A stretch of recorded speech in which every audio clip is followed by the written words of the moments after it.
امت کے لیے فخر کا سامان ہے روزہ، ہر صاحب ایمان کی پہچان ہے روزہ، ہر صاحب ایمان کی پہچان ہے روزہ،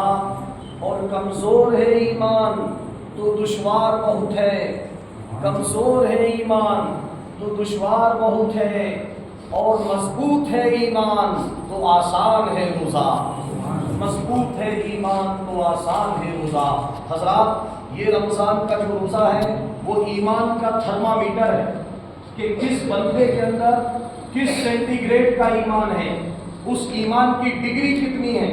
اس ایمان کی سپریورٹی کتنی ہے۔ اگر اس چیز کو میجر کرنا ہو، اگر اس چیز کا ناپ تول کرنا ہو تو یہ رمضان کا روزہ بہترین نمونہ ہے، بہترین پیمانہ ہے جس میں مسلمان کا ایمان محسوس کیا جا سکے۔ اگر رمضان کا روزہ کٹھن معلوم پڑ رہا ہے، دشوار معلوم پڑ رہا ہے، تو سمجھ لو کہ ہمارا ایمان کمزور ہے، ہمارا عقیدہ کمزور ہے۔ اور اگر رمضان کا روزہ ہمارے لیے آسان ہے، رمضان کا روزہ ہمارے لیے آسان ہے، تو یاد رکھیے کہ رمضان کا روزہ اگر آسان ہے، اسی کے لیے آسان ہے جس کا ایمان مضبوط ہے، جس کا عقیدہ مضبوط ہے، جس کا یقین پختہ ہے، اسی کے لیے رمضان کا روزہ سب سے زیادہ آسان ہوتا ہے۔ اور یہ روزہ بندہ مومن کی کمزوری کا نام نہیں، روزہ طاقت کا نام ہے، روزہ پاورفلنس کا نام ہے، روزہ ایک شکتی کا نام ہے، روزہ طاقت کا نام ہے، روزہ مومن کی کمزوری نہیں ہے۔ اس لیے اسلام یہ نہیں کہتا کہ روزہ رکھ کر کے کام دھندا بند کر دو، کھیتی باڑی بند کر دو۔ اسلام تو کہتا ہے کہ روزہ بھی رکھو اور دنیا کے کام بھی کرو، روزہ بھی رکھو اور اپنے حلال روزی کو کمانے کا کام بھی کرو، روزہ بھی رکھو اور والدین کی خدمت بھی کرو، روزہ بھی رکھو اور تجارت بھی کرو، کیونکہ روزہ بندہ مومن کی کمزوری کا نام نہیں، روزہ تو ایمان کی مضبوطی کا نام ہے، روزہ تو کردار کی مضبوطی کا نام ہے۔ اس لیے میرے بھائی اور بزرگوں، رمضان کا روزہ ایک بہترین تھرمامیٹر ہے تاکہ انسان کے، مسلمان کے ایمان کو آزمایا جائے۔ اللہ کے رسول فرماتے ہیں کہ رمضان کا معنی کیا ہوتا ہے، اس لیے فرمایا کہ رمضان کا نام بھی لو تو احترام سے لو، اس لیے کہ رمضان اللہ کے ناموں میں سے ایک نام، یعنی اللہ کا ایک نام رمضان بھی ہے، اور رمضان کا معنی ہوتا ہے پاک کرنے والا۔ کسی چیز کو جلا کر کے پاک کر دیا جائے تو اس کو رمضان کہتے ہیں۔ جیسے کہ ہم نے دیکھا ہوگا سونے کو بھٹی میں تپایا جاتا ہے، تو بھٹی میں اس لیے تپایا جاتا ہے کہ سونا جب تک بھٹی میں تپے گا نہیں وہ 22 کیرٹ کا کھرا سونا نہیں بن سکتا، تو سونے کو تپانے کے لیے بھٹی میں ڈالا جاتا ہے تاکہ سونا تپ کر کے کندن بن جائے۔ تو اسی طرح رمضان کا مہینہ مومن بندے کو بھوک اور پیاس میں جلا کر کے اسے کندن بنانے کے لیے آتا ہے، اس کا ایمان مضبوط کرنے کے لیے آتا ہے۔ اب میرے بھائیوں، اگر رمضان کے روزے سے ہمیں ڈر محسوس ہو رہا ہے، رمضان کے روزے سے اگر کاہلی محسوس ہو رہی ہے، تو سمجھ لو ہمارا ایمان کھرا نہیں ہے، ہمارا ایمان کھوٹا ہے، اور رمضان کو دیکھ کر ہمیں خوشی محسوس ہو رہی ہے، رمضان کا روزہ رکھنے کا دل میں شوق پیدا ہو رہا ہے، تو ہم سمجھ جائیں کہ ہمارا ایمان مضبوط ہے، ہمارا عقیدہ مضبوط ہے۔ اسی لیے تو سحری کرانے کے لیے اٹھایا جاتا ہے کہ روزے کی ابتدا ہوتی ہے سحری کے ساتھ، سحری جب اللہ تعالیٰ کا بندہ کرنے کے لیے اٹھتا ہے۔ اب میرے بھائیوں بتاؤ، رات کا وقت کوئی کھانے کا وقت ہے، ساری دنیا سو رہی ہے اور مسلمان اٹھ کر کے کھا رہا ہے، یہ وقت ہے۔ اور دنیا میں جب سارے لوگوں کا کھانے کا ٹائم ہوتا ہے، مسلمان بھوکا اور پیاسا رہتا ہے۔ یہی تو دنیا کو اسلام بتا رہا ہے کہ دنیا بھوک لگنے پر کھاتی ہے، پیاس لگنے پر پیتی ہے، لیکن مسلمان بھوک لگنے پر نہیں کھاتا۔ مسلمان تو وہ ہوتا ہے کہ جب اسے اللہ حکم دیتا ہے تو کھاتا ہے، اور اللہ روک دیتا ہے تو رک جاتا ہے، اللہ کے حکم سے کھاتا ہے۔ دنیا کے تمام کھانوں میں افضل اگر کوئی کھانا ہے تو سحری کا کھانا ہے۔ اللہ کے رسول جب بلاتے تھے کہ سحری کھانے کے لیے صحابہ اکرام کو، تو فرماتے آؤ اور برکت والا کھانا کھا لو، کیونکہ دنیا کے سارے کھانے بھوک مٹانے کے لیے کھائے جاتے ہیں، لیکن سحری کا کھانا بھوک مٹانے کے لیے نہیں بلکہ بھوکا رہنے کے لیے کھایا جاتا ہے، روزہ رکھنے کے لیے کھایا جاتا ہے۔ اس لیے اللہ کے رسول نے سحری کرنے کو سنت قرار دیا ہے۔ یہ رمضان المبارک کا مہینہ جو بندہ مومن کو پیغام دیتا ہے، نیکیوں کا پیغام دیتا ہے، اس کے ساتھ ساتھ ایک سیلف کنٹرول کا پیغام دیتا ہے، سیلف انٹروسپیکشن کا مہینہ ہے۔